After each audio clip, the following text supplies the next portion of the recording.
할렐루야. 네, 서로 축복하십니다. 주의 이름으로 사랑합니다. 네.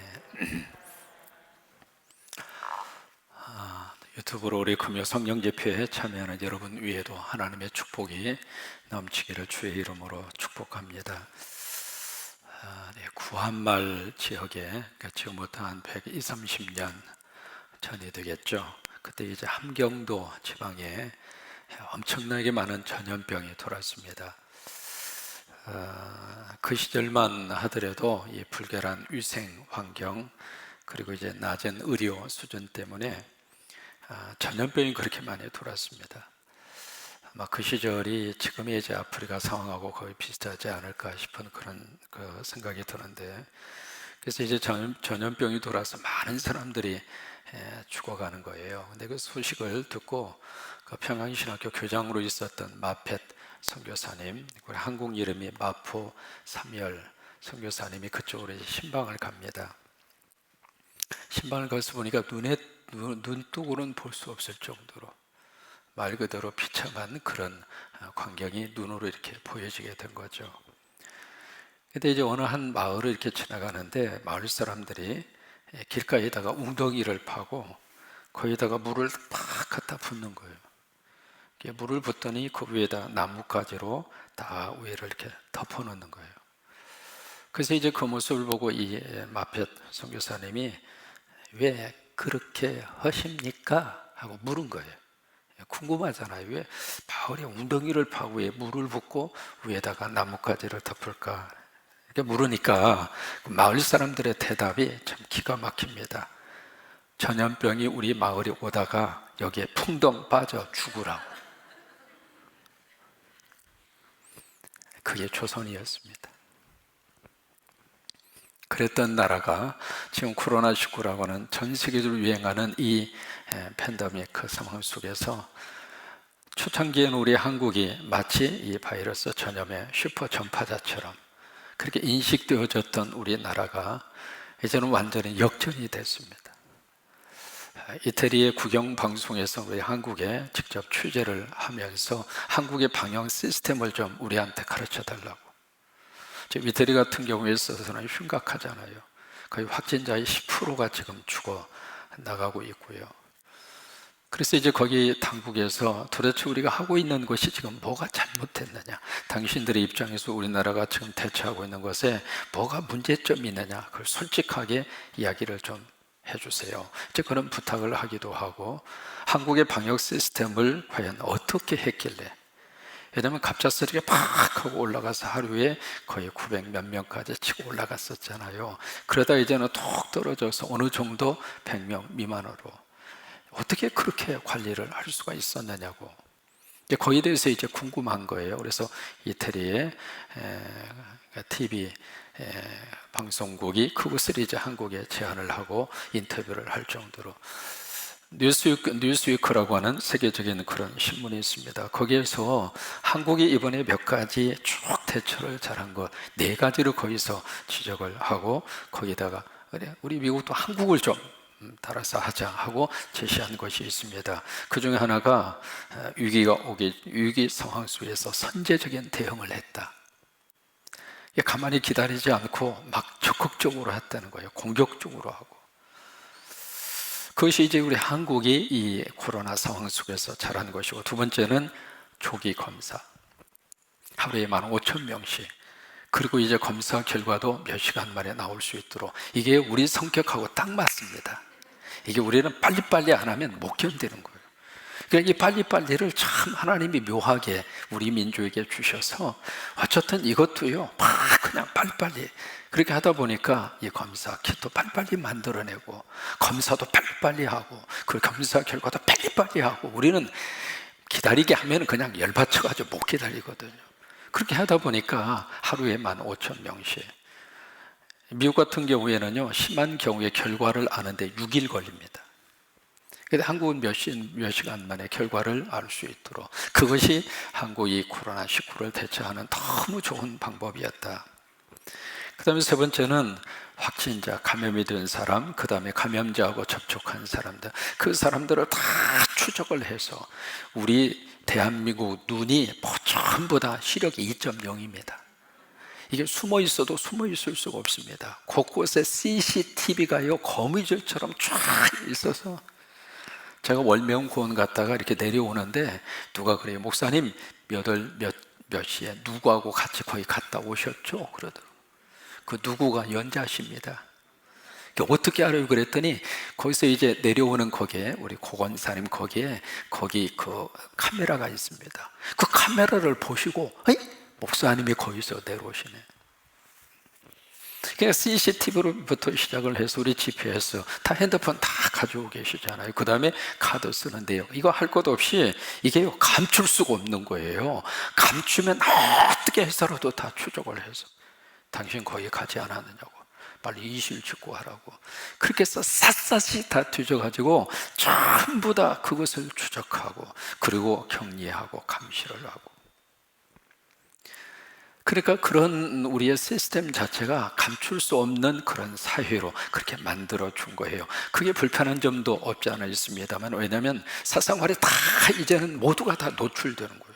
그러니까 가서는 안 되는 데는 절대로 가지 마세요. 이번에 어떤 분 그랬다고 그러잖아요. 이게 동선을 쭉 파악하니까 말을 안 하더래야. 그래서 빨리 대라고, 그래도 말을 안 하더래야. 그래서 이제 추적을 해서 보니까 세상에 애인이 4명이나 됐대야. 그 중에 2명은 유부녀래야. 그러니까 그렇게 만난 저희가 다 추적이 되니까 이게 감출 수도 없는 거예요. 그래서 사실은 그게 처음부터 우리는요, 이 감염자 숫자라든지 그 다음에 조사한 숫자라든지 그것을 감출 수가 없는 거예요. 왜? 감추면 벌떼처럼 일어나니까.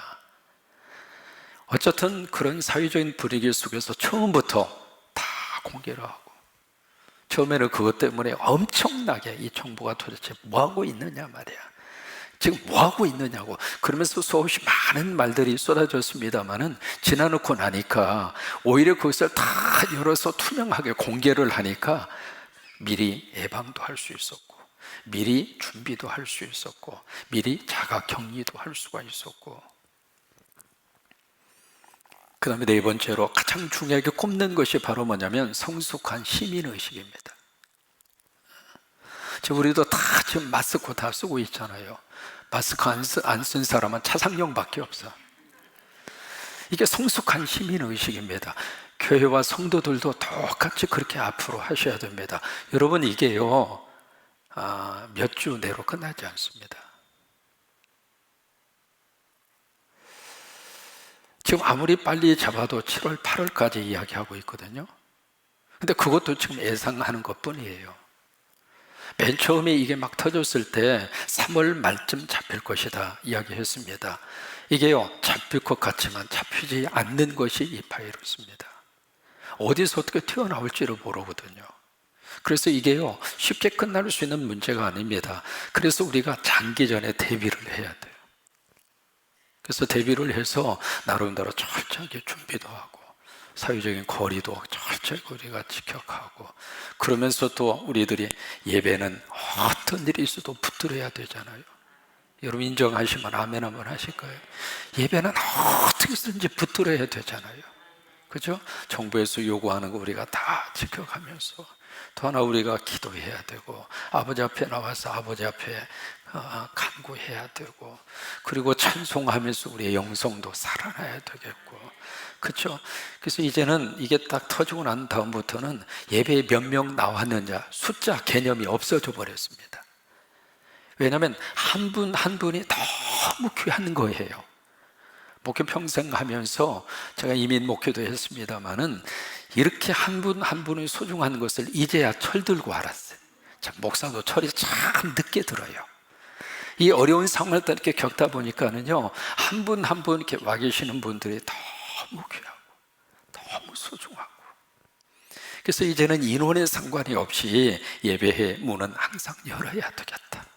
우리가 지키면서 우리가 예방도 하고, 그리고 우리가 영성도 꼭 지켜가도록, 그렇게 하면서 이게 장기전으로 돌입하는 것을 우리가 미리 계획을 세우고 미리 대비를 하고, 그렇게 해야 할 그런 상황 속에 우리가 놓여져 있습니다. 근데 이 일을 겪으면서 우리 한국의 시민 의식이 전 세계 그 어떤 선진국보다도 위에 있는 거예요. 참 이상한 나라입니다. 왜 사재기를 안 하냐고. 처음에 조금 있었죠. 처음에 있었는데 그러고 나서 조금 있다가 금방 사라져 버렸어요. 그러니까 이게 전 세계 사람들이 이렇게 봤을 때 어떻게 한국이라고 하는 나라는 참 저 나라 이해 불가. 어떻게 저럴 수 있는가?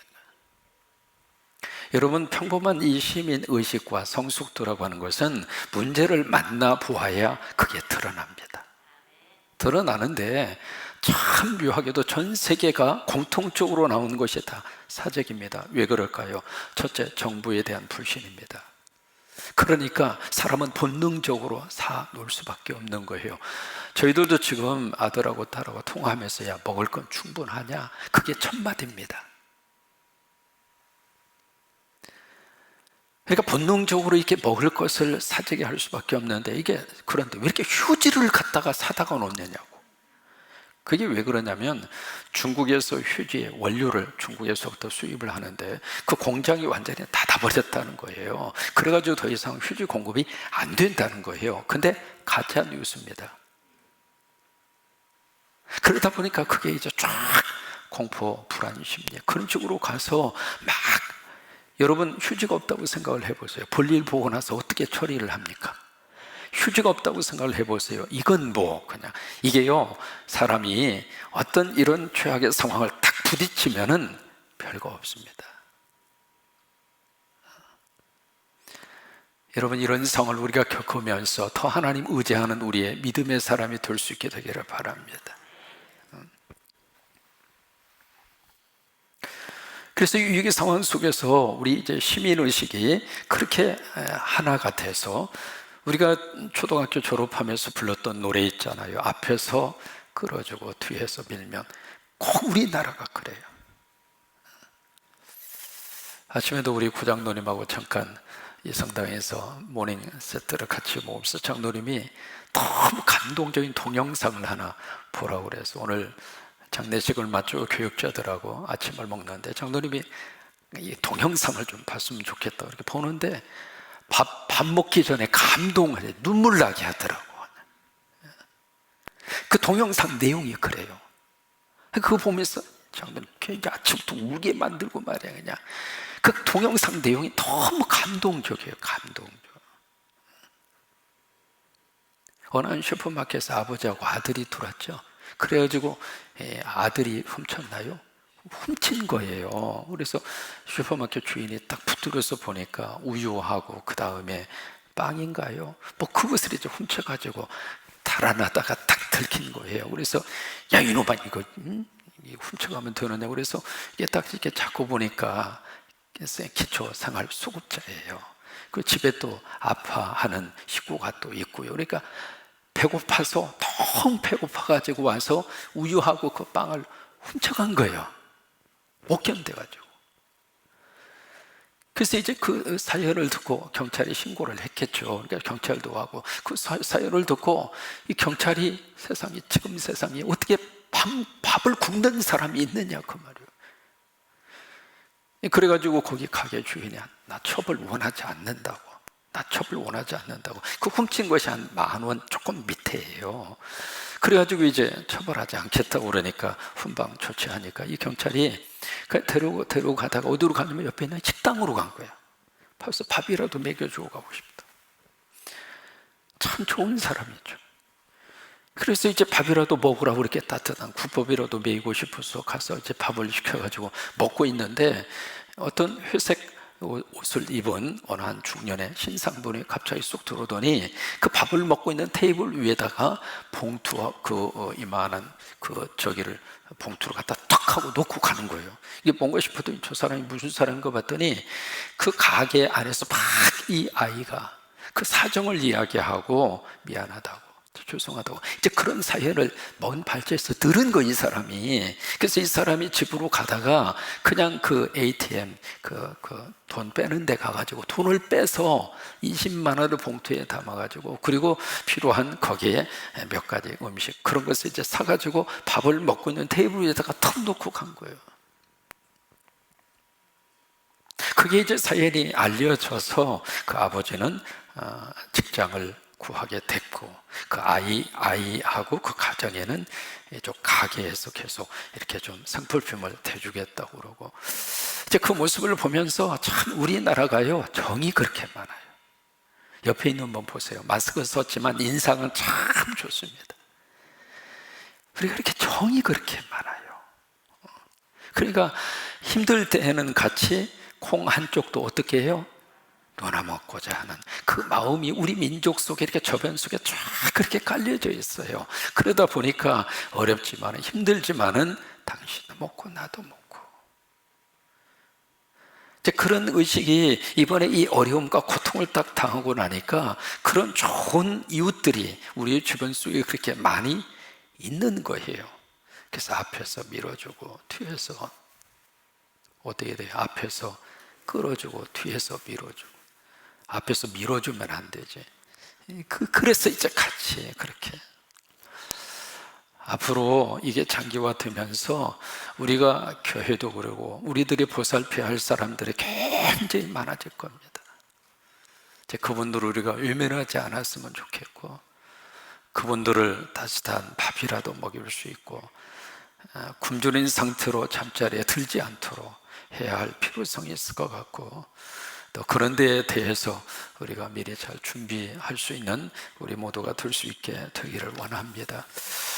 오늘 성경에 보시면은 고난의 증인이라고 하는 말이 1절에 나옵니다. 그러면서 지금 베드로 사도가 여기에 권면을 합니다.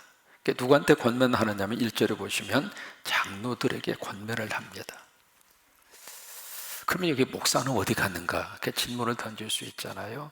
이 장로라고 하는 이 단어가요, 초대교회부터 장로가 있었습니다. 이 장로라고 하는 말은 구약 성경 시대에는 나이가 많은 어르신, 연장자를 장로라고 그랬습니다. 그리고 어느 한 족, 그 족의 족장을 장로라 그랬어요. 어른에 대한 호칭이 장로였어요. 그 다음에 신약으로 오시면 이 장로라고 하는 말이 교회를 맡아서 사역하는 어른, 그래서 원로라고 하는 뜻입니다. 그게 장로라고 하는 뜻이에요. 근데 이제 그것을 우리 장로교회에서는 그 명칭을 이어받아서 장로교회에서는 장로가 둘로 나누어집니다. 목사 장로와 평신도 장로로 나누어져요. 그래서 목사도 사실은 원래 호칭이 장로입니다. 그래서 목사 장로는 목회를 하고 그 다음에 말씀을 전하고 성례전을 집례하고, 평신도 장로는 목사 장로와 더불어서 교회를 치리하고 성도들이 잘 신앙생활할 수 있도록 옆에서 목양을 함께 협력하고 사역하고, 그래서 목사 장로하고 평신도 장로로 그렇게 나누어지는 거예요. 그러면서 이 장로들에게 이제 권면을 합니다. 권면을 하는데 지금 권면할 수 있는 근거를 1절에서 그렇게 설명을 합니다. 나는 함께 장로가 된 사람이요. 그러니까 베드로 스스로가 나는 장로가 된 사람이요. 그러니까 이게 같은 권면이라 하더라도 같은 입장에서 나오는 권면이래야 가슴으로 와닿잖아요. 그러니까 같은 장로로서 장로에게 권면하는 거예요. 그 사람의 신세는 그 사람의 위치가 돼봐야 알 수 있잖아요. 그러니까 그 같은 장로 입장에서 장로들에게 내가 권면을 한다 하면서 또 하나, 나는 그리스도의 고난의 증인이다. 이게 예수님이 십자가의 모든 사역을 현장에서 받잖아요. 그러니까 고난의 증인이고, 그리고 나타날 영광에 참여할 자다. 무슨 얘기냐면 나타날 영광이라고 하는 것은 바로 예수님이 세상에 오셔서 재림하여 오셔서 이 세상을 통치하시는 천년 왕국이 시작이 돼요. 그게 우리 예수 믿는 사람들이 있어서는 앞으로 하나님이 주실 영광입니다. 거기에 참여할 자다. 그러면 나도 참여를 하지만 당신들도 여기에 참여할 거라 이 말이에요. 여러분, 우리 미래의 소망이라고 하는 것은 이 세상이 아닙니다. 바이러스가 없는 세상이 우리의 소망이 아닙니다. 이 바이러스 문제는요, 한도 끝도 없습니다. 역사적으로도 이 바이러스가 엄청나게 창궐을 하고, 여러분 1912년도 스페인 독감 혹시 기억하십니까? 이게요, 통계적으로 5천만 명이 죽었습니다. 스페인 독감 때문에. 그러니까 이 바이러스 문제는 인류 역사와 더불어서 계속 창궐했고, 앞으로도 이 바이러스 문제를 어떻게 뿌리채 뽑을 수 있는 능력이 인간에게는 없어요.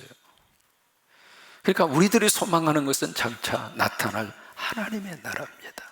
그리고 우리가 죽어서 바라보고 가는 천국이라 그 말이에요. 그게 우리의 미래의 소망이에요. 그러면서 2절 말씀에 참 기가 막힌 말씀을 그들에게 하고 있습니다. 세 가지의 권면을 그들에게 해요. 첫째로 하나님의 양무리에 본이 되라. 이게 첫 번째 권면입니다. 2절에 보시면 너희 중에 있는 하나님의 양무리를 치되 억지로 하지 말고 하나님의 뜻을 따라 자원함으로 하며 더러운 이득을 위하여 하지 말고 기꺼이 하며, 이게 세 가지의 권면을 쭉 하고 있거든요. 그 첫 번째 권면이 하나님의 양무리를 잘 돌봐라. 여기서 중요한 포인트가 있습니다. 내 양입니까? 하나님의 양입니까? 하나님의 양입니다. 근데 목사들이 저부터 시작해서 착각합니다. 내 거라고 생각하는 거예요. 그러니까 내 양이 아니라 하나님의 양이라고 하는 거예요. 그러면 자 보실까요? 이 교회 신앙생활 하다가 다른 교회로 갔다고 한번 가정을 해봐요. 다른 교회에 계시다가 이 교회로 오셨다고 생각을 해보세요. 올 때는 한없이 감사하고 한없이 행복한데 이 교회에서 떠나가면 가슴이 쓰라립니다. 왜? 뺏겼다고 생각하니까. 그럼 보실까요? 하나님의 입장에서 뺏긴 겁니까? 그대로 있는 겁니까? 그러면 하나님의 관점에서 보면 마음 애달파해야 돼요? 아니면 어느 곳에 가든지 하나님의 양으로 잘 신앙생활하기를 바라야 될까요? 그게 정상인데 뒷모습을 향하여 저주를 하는 겁니다. 내 교회를 떠나 당신 저주받을 거라고. 그러면 그게 정상적인 생각이냐 이 말이에요. 그러니까 여기에 하나님의 양이라고 그랬거든요. 내 양이 아니에요. 철저하게 하나님의 양입니다. 저나 우리 장로님들의 우리 모든 성도들이 이 개념을 절대로 놓치지 않으셨으면 좋겠습니다. 어느 분이 오셔도 하나님의 양이고, 어느 분이 계시다가 사정이 있어서 다른 교회에 가셔도 하나님의 양이고, 그분이 주님을 떠난다면 그건 통탄할 문제죠. 그렇지 않다면 내 양이 아니라 내 소유가 아니라 내가 어떻게 해볼 수 있는 그런 사람들이 아니라 철저하게 하나님께 속한 하나님의 양. 근데 그 양무리를 어떻게 하는가? 치라 이 말이에요. 치라 이 말은 돌봐라 그 말이에요. 왜냐하면 이건 베드로가 요한복음에서 21장에서 예수님으로부터 받은 사명이에요. 내 양을 치라, 내 양을 먹이라, 내 양을 치라. 치라고 하는 이야기는 지팡이 가지고 치라 그 말이 아닙니다. 케어하라 그 말이에요. 하나님의 양들을 케어하시라 그 말이에요. 우리 장로님들은 우리 이 기체단에 하나님의 양무리들 하나님을 보내셨는데 그 양들을 잘 돌봐라 그 말이에요. 이 어려운 시기에 우리 장로님들, 우리 성도님들 잘 돌봐주세요. 말 한마디라도 얼마나 힘드시냐고. 힘들지만 우리 함께 잘 이겨내자고. 여러분도 마찬가지입니다. 서로 그냥 이런 어려운 시기에는 같이 손잡아 주시고 같이 격려하시고 같이 위로하시고 아멘은 하셔야 됩니다. 그냥 같이 하나가 되고 그렇게 해서 같이 가면 돼요. 혼자 가면 힘들지만은 같이 가면 넉넉하게 갈 수 있습니다. 그래서 그것을 여기서 치라라고 하는 단어를 거기서 여기서 쓰고 있는 거예요. 그 다음에 두 번째 권면을 합니다. 뭐냐면 자원과 즐거움으로 사역해라. 그래서 2절 말씀에 그 말씀이 있잖아요. 하나님의 뜻을 따라 자원하며 억지로 하지 말고. 그러니까 억지로 하지 말고 자원함으로 마음에서 우러나와서. 그러면 언제 우리가 자원함으로 기쁨으로 감당할 수 있는가? 성령님이 내 안에 오셔야 돼요. 하나님의 사역은 절대로 성령의 사역입니다. 성령님이 도와주셔야 교회 오는 발걸음이 너무 행복한 거예요. 성령님이 내 안에 계시지 않으면 교회 오는 발걸음이 너무 힘들어요. 그래서 성령이 내 안에 충만하면 성령의 능력으로 찬양할 때도 행복하고 하나님 앞에 예배할 때도 행복하고. 그러니까 그냥 죽을 맛으로 사역을 감당하면 그 모습을 보는 아버지의 마음도 죽을 맛이에요. 그 다음에 세 번째로 권면의 말씀을 하십니다. 3절을 보시면 성도들의 본이 되어라. 3절의 말씀, 맡은 자들에게 주장하는 자세를 하지 말고, 여기 맡은 자입니다. 이 맡은 자가 바로 누구냐면 원래 의미가 제비를 뽑힌 사람들이라 그 말이에요. 제비를 뽑아서 뽑힌 사람들. 그러니까 뭐냐면 이 교회 안에 오신 분들은 하나님의 양이면서 두 번째로 제비에 뽑힌 사람들이에요. 그 사람들을 하나님이 우리에게 맡겨줬다 이 말이에요. 그러니까 그 사람들 위에 그 주장하는 자세를 하지 말고, 다시 말해서 그 한 분 한 분이 마치 내 휘하의 부하처럼 생각하지 말라고 말해요. 내가 명령을 내리고 그분들은 명령을 들어야 하고, 그런 관계가 아니라고 하는 거예요. 절대로 주장하는 자세로 하지 말고. 그래서 그들 위에 군림하지 말고, 그들을 지배하려고 하지 말고, 또 하나 부하 다루듯이, 종업원 다루듯이. 그것은 하나님이 기뻐하지 않습니다. 어떻게 하라? 본이 되라 그 말이에요. 그러니까 보고서 따라서 할 수 있도록 하라 그 말이에요. 보고서. 그러니까 장로님들이 열심히 새벽기도 안 싸우시면 그 새벽기도 않는 모습을 보고 성도들이 저렇게 예배 드리는구나. 장로님들이 애쓰고 수고하는 거. 예배 시간마다 지금 쌍권총 들고 로비에 서 계시잖아요. 일찍 나오셔서 그런 모습 보면서 우리 장로님들이 헌신해 주시는 그 모습을 보고 성도들이 그것을 보고 따라서 하는 거예요. 그렇게 했을 때 4절에 보시면 하나님께서 상급을 약속을 하십니다. 그리하면 앞에서 말씀하신 그 권면대로 하면 목자장이 누구냐면 예수님이죠. 그 예수님이 이 세상에 나타나실 때 어떻게 하실까? 시들지 않는 영광의 관을 얻으리라. 그 관이 바로 면류관입니다. 왜 시들지 않는다고 말씀을 하셨을까? 그때는 이 올림픽에서 우승을 하면 월계관을 씌워주는 거예요. 근데 그 월계관이라고 하는 것이 그게 오래 가지 않잖아요. 시들어 버리잖아요. 그때 시들지 아니하는 면류관, 시들지 아니하는 영원한 면류관. 그래요. 주님의 사역을 감당하고 주님 앞에 헌신하는 하나님의 자녀들에게 이 영광의 면류관의 약속을 하나님이 허락하셨어요. 여러분 그것을 바라보고 힘들지만은 이 코로나19를 믿음으로 잘 이기시는 여러분 모두가 되시기를 주의 이름으로 축원합니다.